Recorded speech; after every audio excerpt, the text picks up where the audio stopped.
Okay, perfect. Thank you for joining us. Hello, it's really nice to meet all of you. So today, hopefully this is what you think you've come to, a session on facing a career conundrum with a question mark.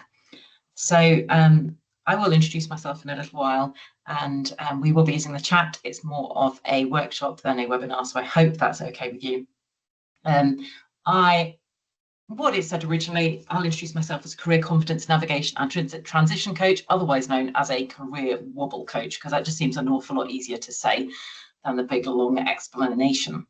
So today's format is going to be a bit of an introduction. We're going to look at 3 common dilemmas that I have seen with people I've worked with as a one-to-one coach. We're then going to look at 3 theories around change, so different ways of approaching change and different sort of stages, understanding that any conundrum is something to do with the change and how we feel about it. Then I'm going to introduce 5 really easy ways, easy areas to start. And as I said, this is an interactive workshop, so we'll be using the chat. I can't see it right now, but I will put it on at various points when I'm asking questions. So I'm hoping that is okay for all of us.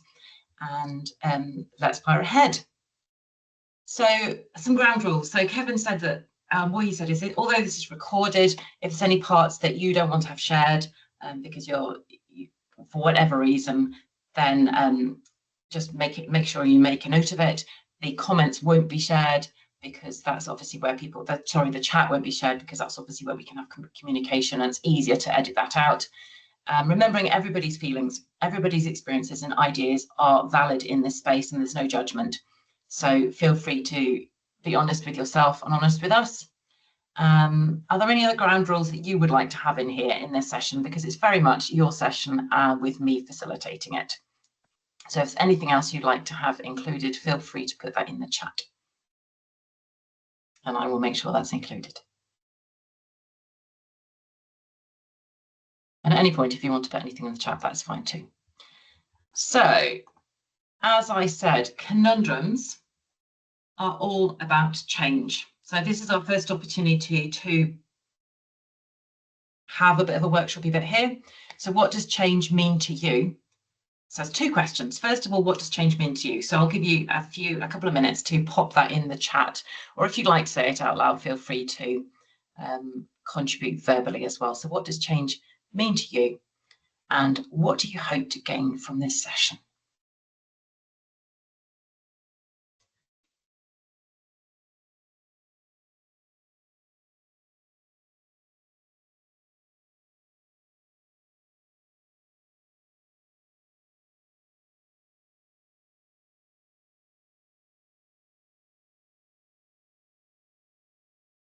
Okay, thank you, Kimberly. I like some change as I get bored without it. That reminds me a bit of a LinkedIn post I wrote today about getting stagnated.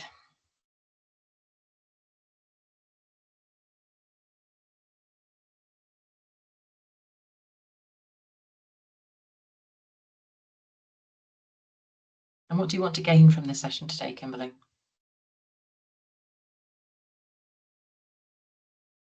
Yeah, change is important as we can't stay the same forever. We need to grow. Thank you, Laura.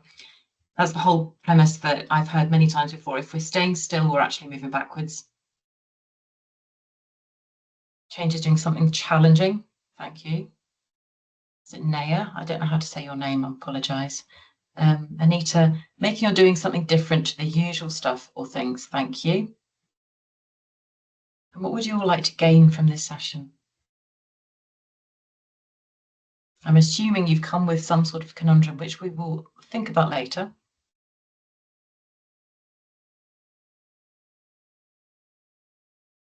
Jenny, sorry, I would like to speak up because the autocorrect is just not doing the justice to my writing, and I'm so sorry about it. What I'm trying to get out from the session is how to prepare yourself for the change, first of all, and how that's the second thing. But firstly, how to be brave enough to make yourself that the change is needed in your career. How do you identify? So these are the 2 things which I would like to get out from the session. Now, don't quote me that I've already done it, but no, you so much. That's brilliant. I'm really hoping that we're going to cover both of them, probably in the theoretical part. It's not massively heavy theoretical, but in the theory kind of bit I'm going to introduce. And when I introduce those bits, feel free, the slides will get shared and all the rest of it, but feel free to just kind of screenshot if that helps you like sooner. Yes. Thank you very much. So Kimberly's written, I think the deciding between management and technical roles. Okay, that one gets, I think about that one in, that's one of the dilemmas. So thank you for bringing that one. How to gain more clarity and insight into the best path for me. Yep, thank you, Laura. That is brilliant. So those, I'm hoping all of these are going to get covered plus more. So you're going to tell me at the end whether it feels like you've had a bit of an insight today just in this session. So a little bit about me. I've had what can only be called as a bit of a diverse career journey or a squiggly career. I started off training as an engineer. I worked in software. My first job title was called A Bright Young Thing. Who knew that was even a job title? I worked in direct sales when my children were young, so I've had a bit of rejection and all the rest of it on that and understanding how to sell. I was even an estate agent for 6 months with a new agency that set up. Then more recently, I trained to be a secondary computer science teacher, and so sort of going back to tech again. And the most recently, I've trained to be a coach. I still work a little bit in the computing world, facilitate some courses for the STEM Centre for adult educators, computing teachers, or people transitioning from IT to computing teachers. And I'm also a maths tutor. So I kind of do several things at the same time still. I'm married with 3 adult children, and that is my dog, Peggy. So I'm hoping she won't pop up more than once today, but I like to bring her in there. She's normally in this room sitting with me while I'm working, but I thought that might be a bit of a distraction for me today. So hopefully you may not have had such a squiggly career, but you may have come into tech from a completely different avenue, or you might be just kind of considering that management into tech into management role or anything like that. So straight on to the dilemmas, and you'll see this first dilemma is one that came up. Maybe you've come from a technical background. So these are things I've seen or I've heard. You've come from a technical background. Maybe that technical job was the first one you were in and you've just gone through and become more and more technical. You're at that point that you either need to take a sideways move and increase your technical skills in a different way, or you need to move up into leadership, maybe into project management. Maybe that's your first kind of segue into leadership. Your dilemma is that you don't have a clue about people leadership, or you worry that you might not be good at it. So you just don't know, and it's giving you quite a lot of anxiety as to which way to go. So I do have a bit of a client story on here. I'm not going to use real names because obviously with this being recorded, although the people are unlikely to be in this space because of where I've met them, I'm still not going to mention the name. So I'm going to call this person Gemma. She was a senior scientist, and she was really stressed because she was promoted into a leadership role in the same team that she was working in. And she loved being part of that team and doing the technical role. When she came to me, she'd actually got to the point where she'd had to take time off work. It was that bad. And she met me when she wasn't actually working. She felt like she'd be losing out. She'd be losing out on camaraderie. She'd have to change the relationships because she was staying in the same team. And that was really, really hard for her. And like I said, it got to the point where she'd actually left her job temporarily. She'd been signed off sick. What she realized working with me, so it wasn't the end of it. Actually, what happened for her is by working with me, she realized what she was missing was leadership skills. She needed training in leadership skills, and that's kind of where we stopped our work together, because she'd had the realization. She went off and did it. But her fear was that I really like technical. I'm not sure I'm going to be any good at leadership. They're putting me into that role. I can't do it. I'm not going to tell you solutions for you because I don't know the solution for you if you're in that position. But that was what her gap was. She recognized the gap through working with me, and her conundrum was reduced and she was able to get back into the workplace. Like I said, I have no solutions. It's a thinking point. I'm not here to solve your problem. I'm here to help you think, because I recognize the solution lies within you. So dilemma number 2 coming up. Dilemma number 2, which again, I've met with clients. You don't feel like you fit in, but you aren't sure why. You love the theory of the job you're in. You love the tasks you're doing.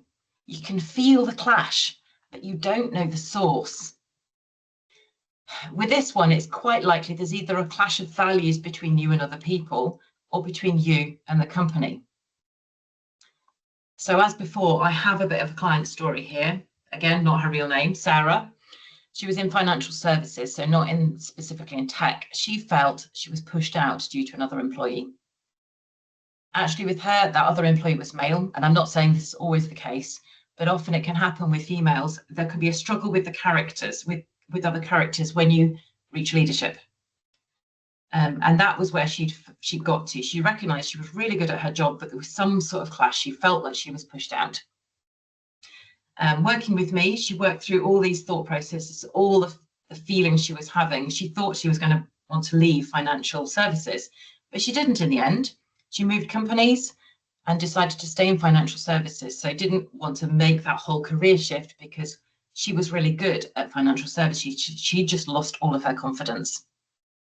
Good story with her, really recently, actually. She's really much happier and has been nominated for awards in her new company. So she's gone from no recognition, from being squished, from feeling like she was worthless, to being nominated for awards and getting accolades. And it's actually fantastic. So that mindset shift that actually she was good at her job, it was the place she was in, that was the problem. And that was what she realized as a result of working with a career coach, i.e. me. Thank you, Anita. Yeah, do you want to say something? You've got your hand up. So yes. I can see you on screen. There's lots of people I can't. Thank you, Jenny. I have a question, if you don't mind me asking, with regards to this recent example. So do you think, or the crux of your client feeling that way, was that because she was there for a long time? Was that one of the reasons? Because this is what I personally experienced in my roles, that if I am into a role which I really like, and if I'm been there for such a long time, I had that feeling of being pushed out. So I just wanted to find a correlation there. Yeah, so she was at the point, she was quite senior in the role. She had quite a long time, I believe. Although interestingly, when I'm working with a client, I don't really need to know the background. So I knew her conundrum, I knew her clash, I knew her feelings, but I didn't necessarily need to remember or know the kind of that long history. But what it was is like, do I change to a completely different role, knowing I'm going to have all that learning again? Or is the actual problem a clash in personalities, which potentially could be solved by going to a different type of company, but in the same sort of role? And that's the decision where she was kind of investigating. So it was a little bit of an experiment to start off with. And she didn't know for definite if another company was going to be the right thing, but it felt like a much better fit for her.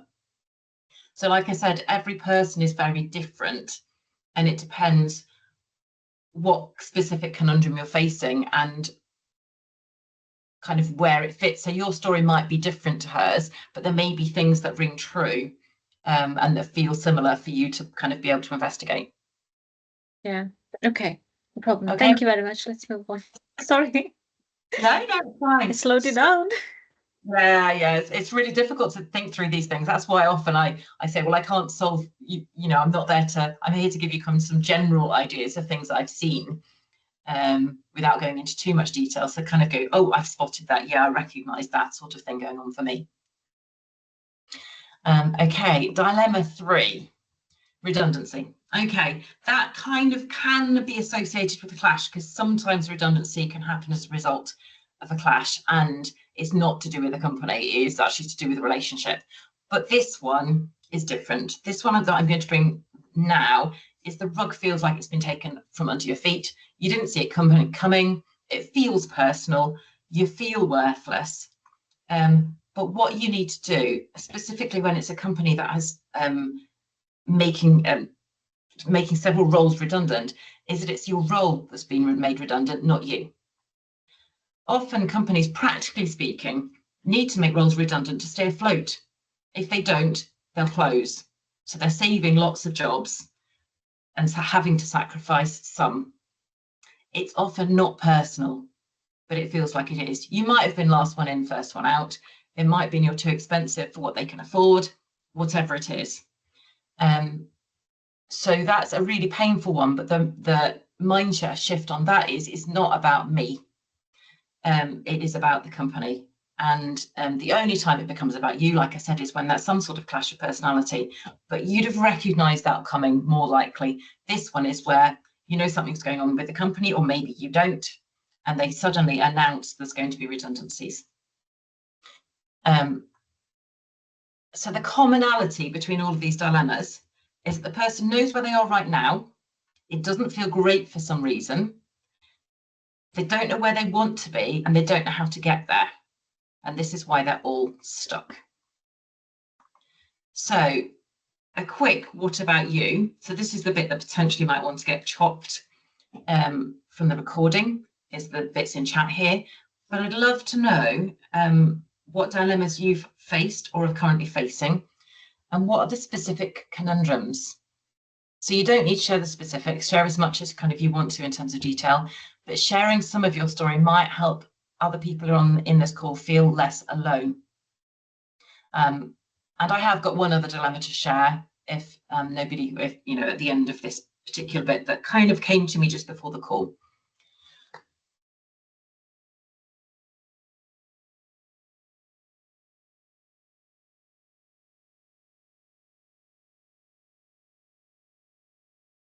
So thank you. I'll just wait a little while people are putting things into chat.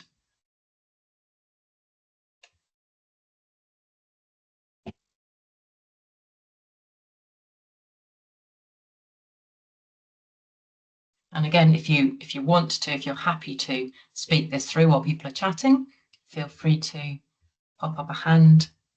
And if I miss your hand, I'm sure Kevin will tell me.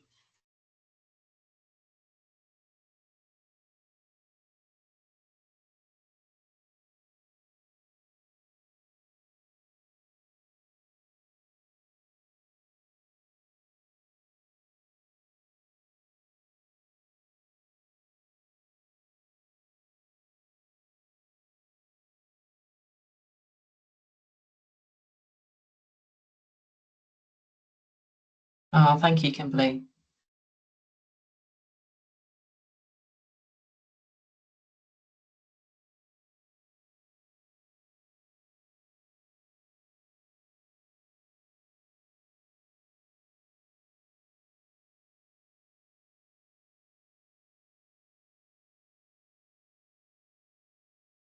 So I'm not going to read these ones out, so feel free. It'll be useful if you just went into chat. I'm not going to read these ones out because obviously that means that bringing it into the conversation in terms of what I said earlier about confidentiality, or at least being able to keep things kind of quiet.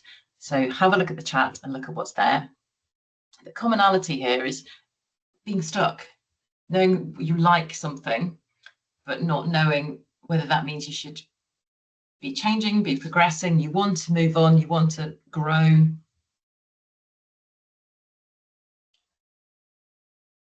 And it's trying to think about what to do next.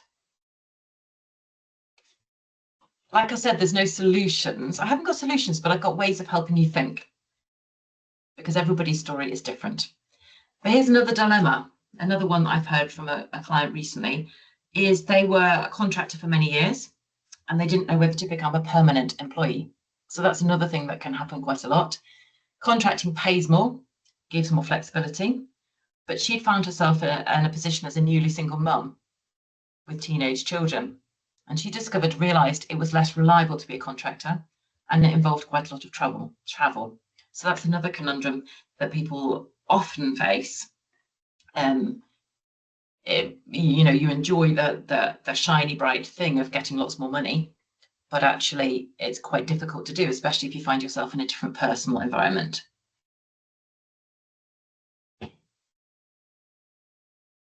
So thank you for sharing your conundrums. You are not alone, and it's really very appreciated what you've put in the chat. So thank you. So this next section of our workshop, of our webinar, is going to think about what I said is about the different elements to consider with change. We're going to look at it from 3 different angles and see how that might put a spotlight on something specific for you. If there's anything that kind of pings into your head as I'm talking, let me know, put it in the chat, and we can bring it open to a bigger discussion as well. So, part 1, the phases of change. These are really familiar. The Kubler-Ross change curve is really familiar in business change, but it's also applicable to life changes and lots of other changes. That's absolutely fine, Zoe. It's really lovely to have you here. The earlier part of the meeting is going to be shared. This is recorded. So if you're wanting to put anything kind of you don't want to have shared, put it in the chat. Otherwise, feel free to kind of put your hand up and speak out your answers. So before we can work on a solution, we also need to understand the process of change. This is quite a surprise to people sometimes, that actually this change curve is applicable to kind of any changes. It's often used for grief. I also do counselling as a volunteer counsellor for people, for women who've been through baby and child loss, which is a really sensitive, obviously very sensitive topic. And this curve is really relevant there. But often there is a place where initially, especially something with like redundancy, you're in shock and denial at the beginning, you go through anger, you feel like you're worthless rubbish. And you get to the point, and that's when you're in that kind of pit. And the first section, the shock, denial, anger, if it gets to the point that it's really bad, that's where counselling comes in. But if it's at the point where you've just got feelings you need to get out, and you're actually okay, but you want to work through this to be able to get through it, people often come to me as a career coach in that stage. And then we work through together, and I help them with experimenting the decision and actually making it happen. What I'd like to know is where you feel like you are at the moment. So it might be you just say, well, at the beginning part of that, between that shock denial. So maybe not necessarily those words, because it might be something else that you feel like is going on for you. But in terms of, if you look at the axes, we've got energy and performance down the left-hand side and time across the bottom. Where do you feel like your energy is at the moment in terms of that curve process, that change process? So there's 3 questions on the screen. Where do you feel like you are? Where do you feel like you most get stuck? And if you've navigated that curve before, what helped you navigate it? The reason I brought this, so as you're putting things in the answers in the chat, where this came from, I was doing essays for my coaching qualification, or after my coaching qualification, some master's level essays, where I was considering how coaching helps to enable change. I came across many theories in several books, and I'm just bringing like these 3 to you today. Any change, whether it's for a business. So in a business, they decide they want to make some sort of change, and lots of people kind of go, I don't want to do that. I like the way things are. And it takes ages and a lot of energy to bring people along that change. And it's really useful to know that if you're in that position, so slightly different, not career conundrum, but you're in a process where you're in some sort of leadership role, you're going to have to take your employees, your team, on the same sort of journey. And it's about the reason that companies often face resistance to change, and why is change not working? We can't see the result, and we feel safer where we are. So this is why we go through this process. So it would be really good if you were able to contribute where you feel like you are, where you feel like you get most stuck, and what has helped you navigate the curve if you have had some sort of change process before.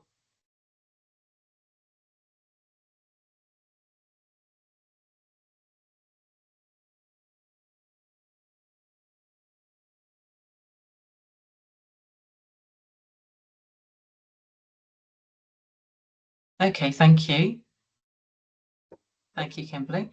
Did I see a hand up? Feel free if you want to speak out. It was mine, Jenny. So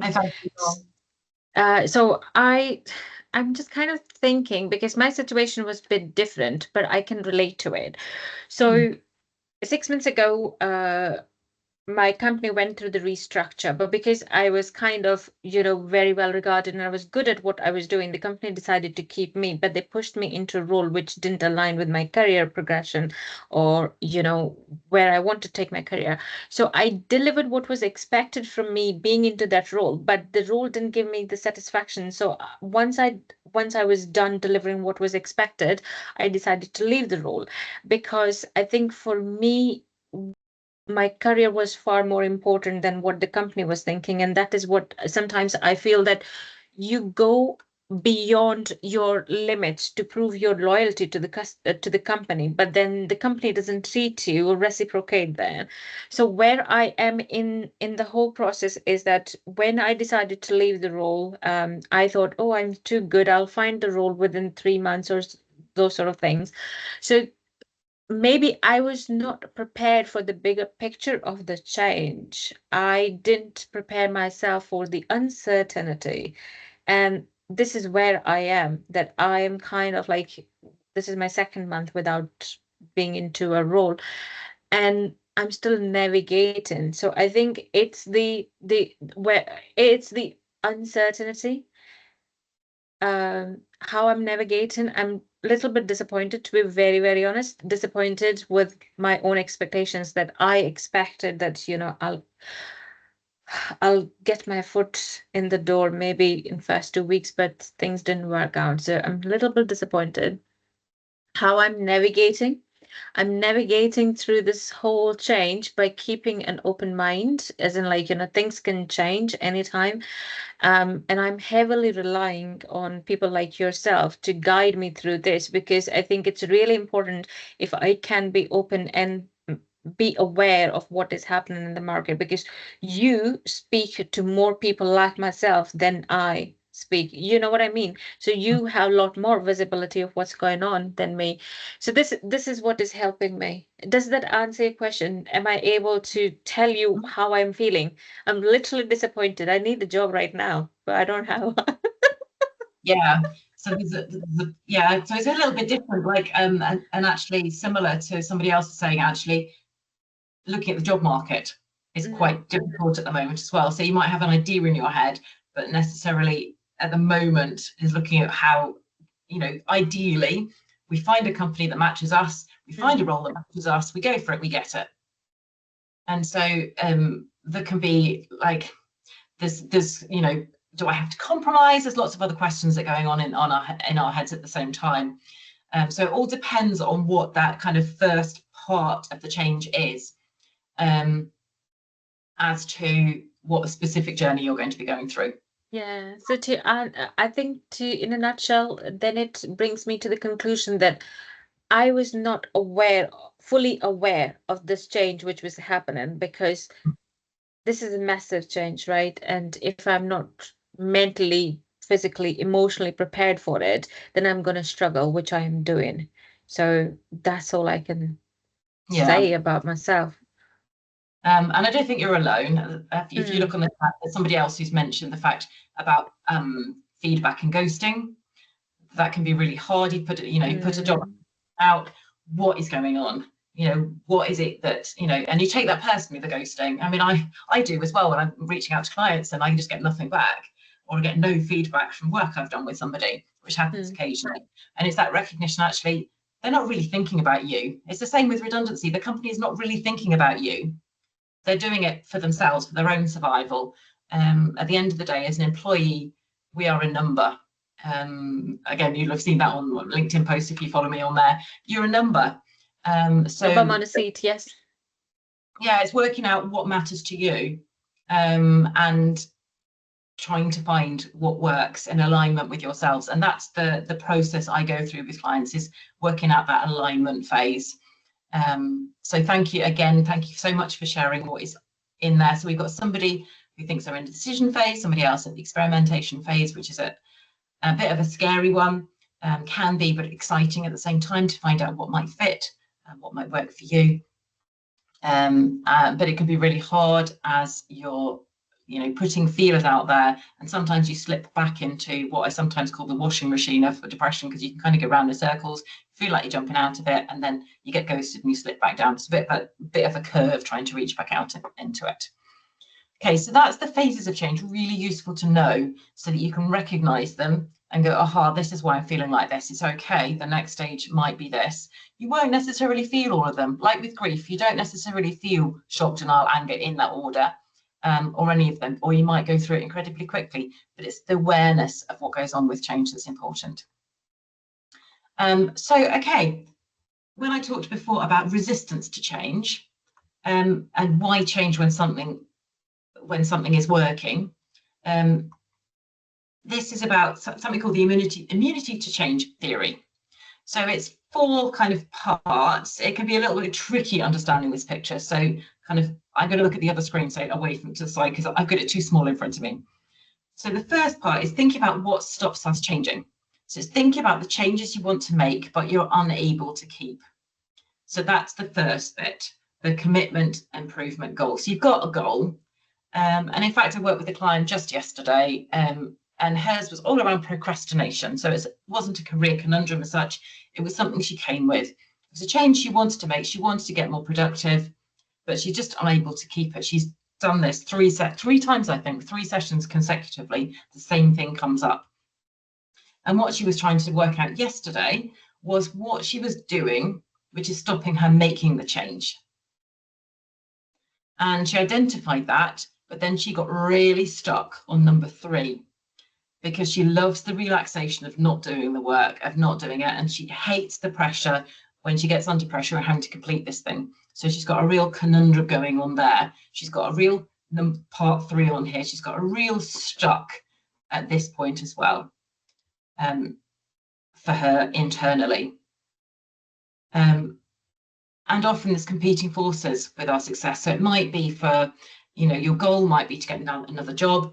There might be a competing force with your successes, like, well, actually, am I going to have to compromise? I don't want to have to compromise, but if I don't compromise, then I'm not going to be able to get a job at all. So it's like there could be a real competing force here. And the big assumption, what is the big assumption that you are assuming, either about yourself, about the role you might be going for?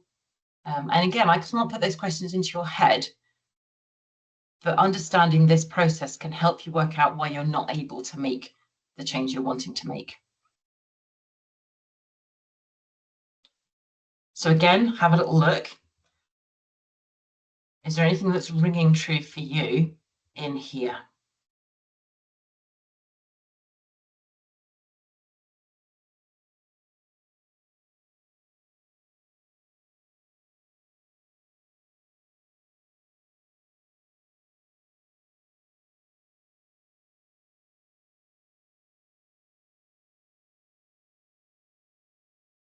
And somebody typing. So an example might be, I've got a CV, think it's great.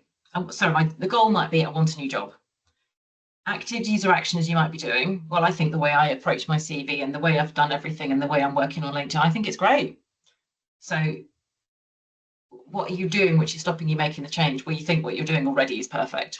So you're not open, your mind's not open to thinking in a different way. Contradictory commitments or feelings might be, oh, it's just going to be too much like hard work to do what I need to do, or maybe there is some stuff I need to do. And your big assumption is that maybe the way you applied for a job last time is the same way that you have to do it this time. It may be you've not applied for anything for X number of years and the system's changed. Or it could be something within yourself. It could be something to do with, well, I don't know what it could be something to do with. I can't put these words in your head. So thank you, Kimberly. So the assumption that you won't succeed. So your goal is getting a job, but you turn up to that interview and you're not confident because you turned up to 4 other interviews and you haven't got any of them. So why should you get that one? So maybe something about inner confidence there. Somebody else, it's the fear. What if I'm not as good as I think I might be, and the rejection? Or what if the new role isn't all that I'd hoped it would be? Okay.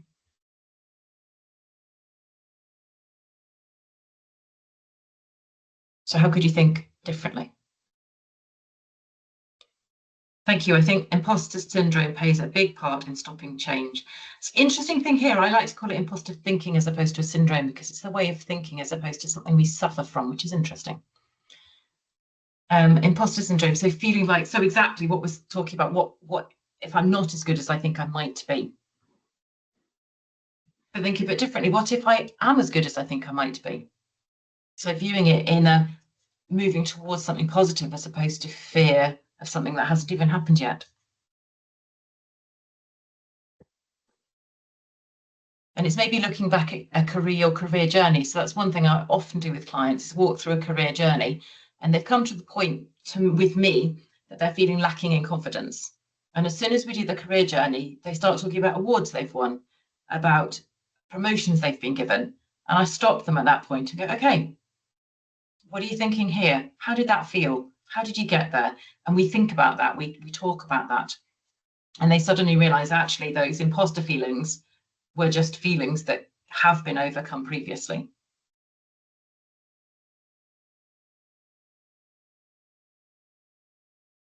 Okay, so thank you again. Thank you for your contributions. Is there anything else before we move on? Anything else that you want to share before we move on to the next one?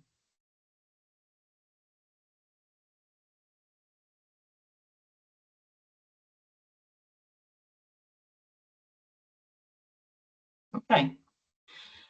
So here's a little quote that came from a real piece of evidence. It was a bit of a research project. I can't remember the exact context. It was part of the university researching I was doing. You've probably heard it takes 40 days for new habits, but their research showed it was between 18 and 254 days. That was the massive range they had within their research about new habits and making it stick. So new behaviors, new ways of thinking, new whatever it is. And I've got on that right-hand side a couple of different books. The Working Identity is a really good one. Underneath that is the Squiggly Career book. And underneath that, in my bookcase, I can't remember what it's called, is How to Change Your Life. So those are 3 books that are really good in terms of navigating careers. I'm more than happy to put them in the chat in a bit more detail if you'd like to.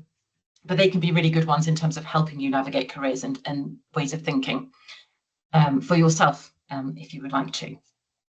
So that was just a little quote I thought I'd give you.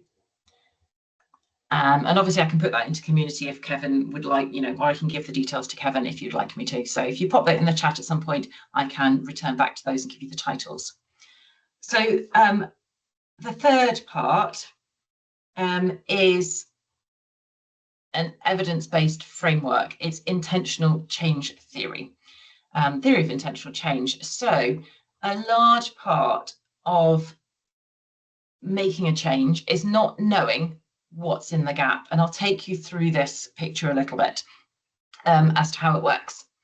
So generally we start off with where we want to go. So this is a bit more of a fundamental potential as opposed to a goal of I want another job, but it might be more about who we are. So who do I want to be, or who do I want that to look like? And then we look at my real self. Who am I? Where am I at right now? And then there's 2 paths from there, is identifying the strengths, so what I've already got, comparing where I want to be to where I am, look at my strengths. That can be quite easy. It can be tricky though. Sometimes you want to move into a different role and you've just forgotten what you're able to do. But quite frequently that part is not so difficult. The bit that is really difficult to see on your own can be the gaps. And that's sometimes where the fear lies, because you don't know what's there. You don't know what's missing. Like the lady who was the scientist moving into leadership, and she didn't know, she hadn't twigged that what she needed was leadership training for her. And often that comes from other people. Often we need a range of supported, trusted allies who are going to help you identify those things, those gaps. And the next part is moving on to, okay, what do I need to do? Maybe new habit, maybe in terms of a new practice, experimenting on the new thing. It may be in your current role. It may be that you want to build on something or get some training to be able to have whatever it is you need for the new role. So that's agenda, so setting the things you want to do. And then this is a little bit like the change curve. Okay, let's explore them. Let's view it as an experiment. Let's view exploring this new thing, these new thoughts, these new feelings, these new ways of working. Let's see how that fits for you. And then that builds through to practice and mastery. And you were talking about it needs to keep growing. You need to keep going. So you go around this circle again and again. But what the important key thing on that is having these trusted relationships, various different things. So mentors, coach, having like we've got mentors in this community. That's absolutely fine, Anita. Great to see you. So in coaching, I believe you have the answers in yourself, but sometimes that's not enough. Sometimes you need a mentor or somebody who's just a little bit more advanced, so who's going to be able to show you or demonstrate to you what that next thing is that you need. So these are the things we need to have and to realize to enable the change and then to sustain them. So what would be interesting to contribute here from you is, what do you need help with? Which of these ones are you currently stuck with?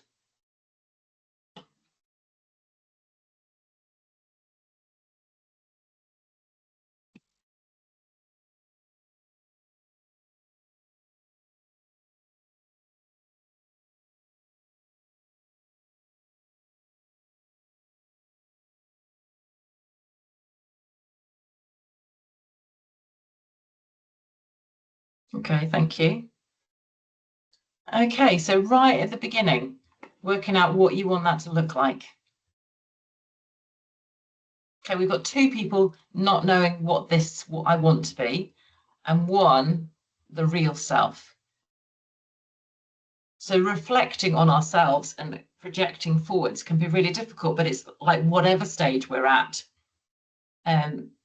that's where having somebody alongside with you. And I know this is what I do. I work with people and work alongside them to help them with this process.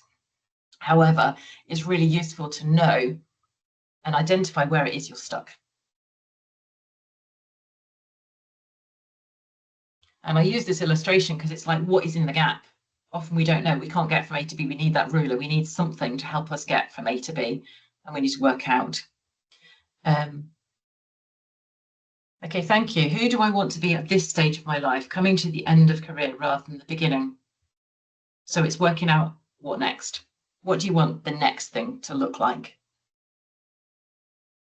And that sometimes, ironically, means looking at what your child self, so what you enjoyed doing. So you've come through career, you may have done loads of things that entertained your inner child, but this is coming to an end of a career. It's like, okay, I'm definitely going to satisfy my inner child now. I'm definitely going to work out what she would like, what she's missed out on, and make sure that you're having that now.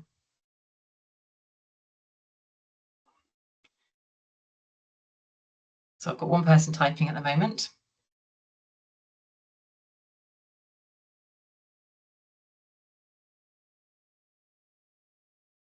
Okay, I'm going to move on, but I will pay attention to the chat. So I've got a way of working that does work really well. And I know Anissa's jumped off the chat, but she's had a copy of the thing I'm about to offer. And it talks about this. So 5 really easy areas to begin with that conundrum. That's fine, Melissa, great to see you. So 5 really easy areas to begin. So stage 1, and I'm going to really run through this very, very quickly. How are you feeling? Being honest about where you are. So frustrated, but taking that kind of, just naming the feelings is a really, really good place to start. Letting that out there.